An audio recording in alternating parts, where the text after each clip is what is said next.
বাবার সাথে প্রায় ঘন্টাখানেক ধরে ব্যাংকে বসে আছি। বিরক্ত হচ্ছি খুব। যত না নিজের ওপর, তার চেয়ে বেশি বাবার ওপর।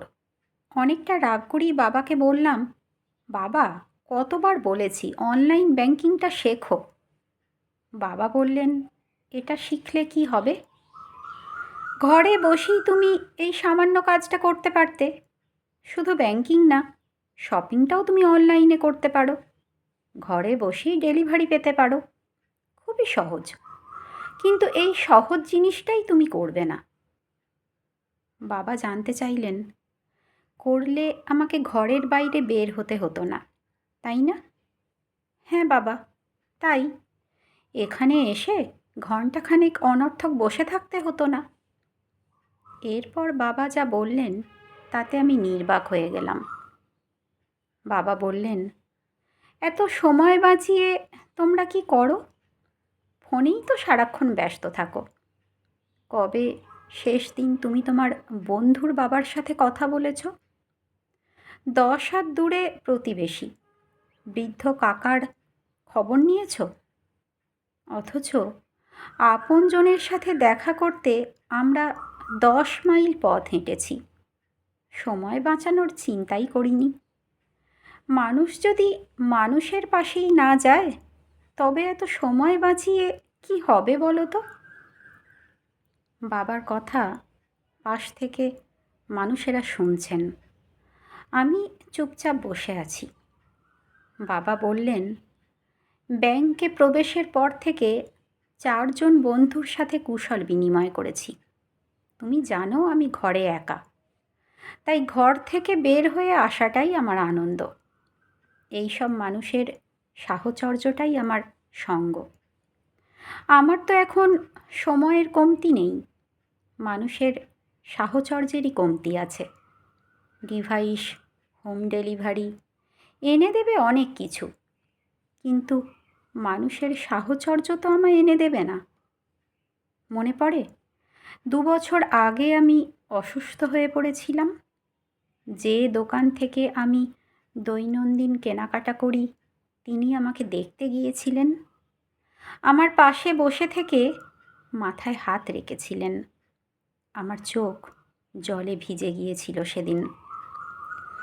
তোমার ডিভাইস বড়জোর একটা যান্ত্রিক ইমেল পাঠাবে, কিন্তু আমার পাশে বসে থেকে চোখের জল তো মুছে দেবে না, বরং মনের কষ্ট আরও বাড়াবে, তাই না? চোখের জল মুছে দেওয়ার মতো কোনো ডিভাইস কি তৈরি হয়েছে? সকালে হাঁটতে গিয়ে তোমার মা একদিন পড়ে গিয়েছিলেন। কে তাকে ঘরে পৌঁছে দিয়েছিল? অনলাইন মানুষের অ্যাকাউন্ট চেনে, সে তো মানুষ চেনে না, মানুষের ঠিকানা চেনে। কিন্তু রাস্তায় পড়ে থাকা মানুষের ঘর তো চেনে না।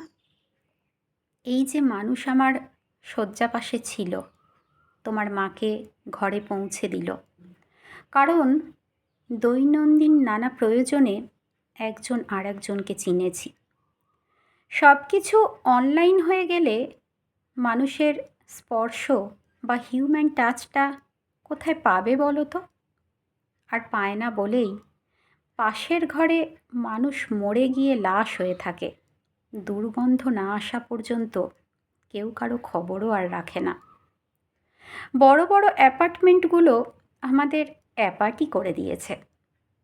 পুরো পাড়ায় একটা টেলিভিশনে কোনো অনুষ্ঠান একসাথে দেখে সবার যে আনন্দ হতো, আমরা যে একসাথে আনন্দ জড়ো করতাম, এখন আমরা রুমে রুমে নানা ডিভাইস জড়ো করেছি। আনন্দ আর জড়ো করতে পারি না। এই যে ব্যাংকের ক্যাশিয়ারকে দেখছো, তুমি তাকে ক্যাশিয়ার হিসেবেই দেখছো, সেলসম্যানকে সেলসম্যান হিসেবেই দেখছো। কিন্তু আমি সুখ দুঃখের অনুভূতির একজন মানুষকেও দেখছি। তার চোখ দেখছি, মুখের ভাষা দেখছি, হৃদয়ের কান্না দেখছি, ঘরে ফেরার আকুতি দেখছি। এই যে মানুষ মানুষকে দেখা, এটা একটা বন্ধন তৈরি করে। অনলাইন শুধু সার্ভিস দিতে পারে, বন্ধন দিতে পারে না। পণ্য দিতে পারে, পুণ্য দিতে পারে না। এই যে মানুষের সাথে হাসি মুখে কথা বলা, কেমন আছে জিজ্ঞেস করা, এখানে শুধু পণ্যের সম্পর্ক নেই, পুণ্যের সম্পর্কও আছে। আমি বললাম, বাবা, তাহলে কি টেকনোলজি খারাপ? বাবা বললেন, টেকনোলজি খারাপ না, অনেক কিছু সহজ করেছে, নিঃসন্দেহে সত্য। ভিডিও কলের মাধ্যমে লাখো লাখো ছেলেমেয়েরা পড়ছে, শিখছে, এটা তো টেকনোলজির উপহার। তবে টেকনোলজির নেশাটাই খারাপ। স্ক্রিন অ্যাডিকশান ড্রাগ অ্যাডিকশানের চেয়ে কোনো অংশে কম না। দেখতে হবে ডিভাইস যেন আমাদের মানবিক সত্তার মৃত্যু না ঘটায়। আমরা যেন টেকনোলজির দাসে পরিণত না হই। মানুষ ডিভাইস ব্যবহার করবে, মানুষের সাথে সম্পর্ক তৈরি করবে। কিন্তু ভয়ঙ্কর সত্য হলো, এখন আমরা মানুষকে ব্যবহার করি আর ডিভাইসের সাথে সম্পর্ক তৈরি করি। মানুষ ঘুম থেকে উঠে আপন সন্তানের মুখ দেখার আগে মোবাইলের স্ক্রিন দেখে। সায়েন্টিফিক রিসার্চ ইনস্টিটিউট এটাকে ভয়ঙ্কর মানসিক অসুখ বলে ঘোষণা করেছে। কিছুদিন আগে আশা ভোঁসলে একটা ছবি পোস্ট করে ক্যাপশনে লিখেছেন, আমার চারপাশে মানুষ বসে আছে, কিন্তু কথা বলার মানুষ নেই, কারণ সবার হাতে ডিভাইস। বাবা দীর্ঘশ্বাস ফেলে বললেন, জানি না ভুল বললাম কি না, তবে আমার মনে হয় তোমরা পণ্যের লোগো যত চেনো, আত্মীয় স্বজনের চেহারা ততটা চেনো না। তাই যত পারো মানুষের সাথে সম্পর্ক তৈরি করো, ডিভাইসের সাথে না। টেকনোলজি জীবন নয়, spend time with people, not with device. এই সময় বাবাকে কাকু বলে কে একজন ডাক দিলেন। বাবা কাউন্টারের দিকে হেঁটে গেলেন। এই প্রথম আমি বুঝতে পারলাম, বাবা কেবল ক্যাশিয়ারের দিকে যাচ্ছেন না, একজন মানুষ আর একজন মানুষের কাছেই যাচ্ছেন। বাবাকে আমি অনলাইন শেখাতে চেয়েছিলাম, বাবা আমাকে লাইফ লাইন শিখিয়ে দিলেন।